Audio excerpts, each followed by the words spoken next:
ใช่ไอ้แต่ลูกไผ่พวกก็ได้ดอกถ้าก็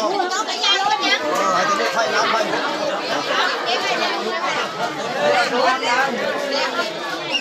เบิร์ดเราบอกเบิร์ดเรามาตื้มอีกแน่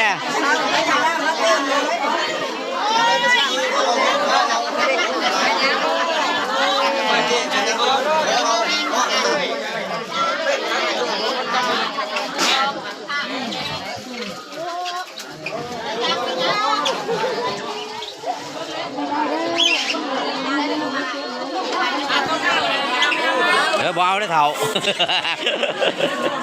มีแต่เอาน้ำมาเติมมีแต่เอาน้ำมาเติมเอาว่าแต่น้ำก็ได้เฮ้ยพ่อบอก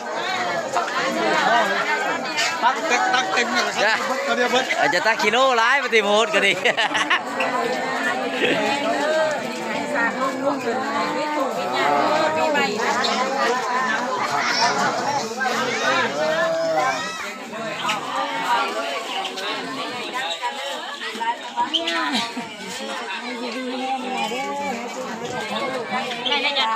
ยังสิแล้วเลยลูกสิแล้วเลยสิแล้วเลยพดสงผู้เฒ่าผู้แก่พี่น้องเอ้ยพี่น้องรวมญาติ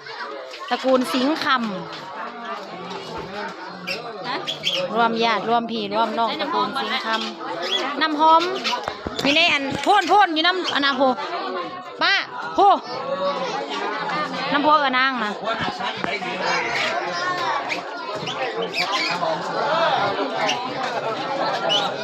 เก็บใส่ถุงดีๆยายมายายได้เงินหลายได้เมื่อนี้ได้ใส่แล้วถุงเลยบอกวันที่16ถึงเลขได้ไหมนี่จ้าถึงเลขเลขออกเลยยายถึงเลขก้อนเลขออกเลยยายเติมอีกในเด้อคะแนนไพ่เชลละฮดนะ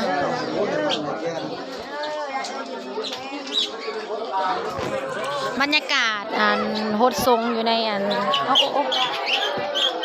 นี่ยตระกูลสิงห์คำของเฮาพี่น้องมีแต่ผู้เฒ่ามีแต่ปู่ย่าแม่นเบิดพี่น้องๆตระกูลเดียวกันตระกูลใหญ่มากลูกหลานเล่นหลอนมาฮดมาทรงป้าเท่าหากะมานะแม่